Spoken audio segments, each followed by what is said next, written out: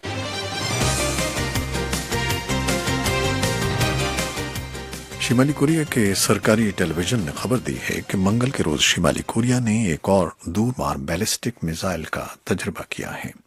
یہ 39 منٹ تک 2800 کلومیٹر بلندی پر پرواز کرتا رہا۔ وائس آف امریکہ کے نامہ نگار ریچرڈ گرین کی ایک رپورٹ، اسد نذیر کی زبانی۔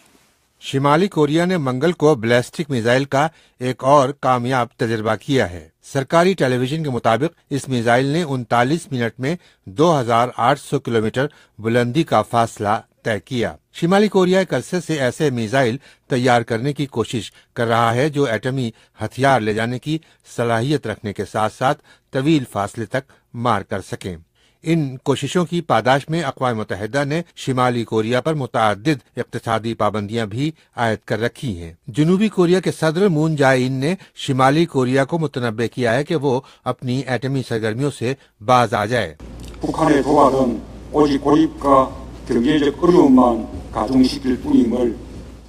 جنوبی کوریا کے صدر کہہ رہے ہیں کہ شمالی کوریا کو یہ علم ہونا چاہیے کہ ایٹمی اشتعال انگیز کارروائیوں سے وہ مزید اقتصادی مشکلات کا شکار ہو سکتا ہے۔ شمالی کوریا کے ایٹمی ہتھیار اور میزائل ہمارے لیے زندگی اور موت کا مسئلہ بن چکے ہیں اور ہم اس خطرے کو کسی صورت برداشت نہیں کریں گے۔ امریکی صدر ٹرمپ نے اپنے ٹویٹ پیغام میں چین سے کہا ہے کہ وہ شمالی کوریا کو ایٹمی سرگرمیوں سے باز رکھنے کے لیے اپنا اثر و رسوخ استعمال کرے کیونکہ شمالی کوریا اس کا قریبی اتحادی ہے۔ دوسری طرف چین کی وزارت خارجہ نے صبر اور تحمل کی اپیل کی ہے۔ وزارت خارجہ کے ترجمان جینگ شوانگ کے الفاظ: 当前半岛局势复杂敏感，我们希望所有的有关各方都能够保持冷静、克制。چینی وزارت خارجہ کے ترجمان کہہ رہے ہیں کہ اس وقت جزیرہ نما کے حالات پیچیدہ اور حساس ہیں۔ ہم توقع کرتے ہیں کہ یہ فریقین صبر و تحمل کا مظاہرہ کریں گے تاکہ جزیرہ نما کی کشیدہ صورتحال میں جلد از جلد بہتری آئے اور پرامن مذاکرات کے لیے راہ ہموار ہو سکے۔ شمالی کوریا کی جانب سے بڑھتے ہوئے خطرے کے پیش نظر امریکی صدر ٹرمپ نے کہا ہے کہ وہ اس کے انسداد کے لیے تمام راستوں کو کھلا رکھ رہے ہیں، جس میں شمالی کوریا کے خلاف فوجی کارروائی بھی شامل ہے۔ Asad Nazir, voice of America, Washington. Website اور ریڈیو پر ابھی ہمارا یہ شو جاری ہے۔ فیس بک لائیو سے ہم آپ سے اجازت چاہتے ہیں۔ اللہ حافظ۔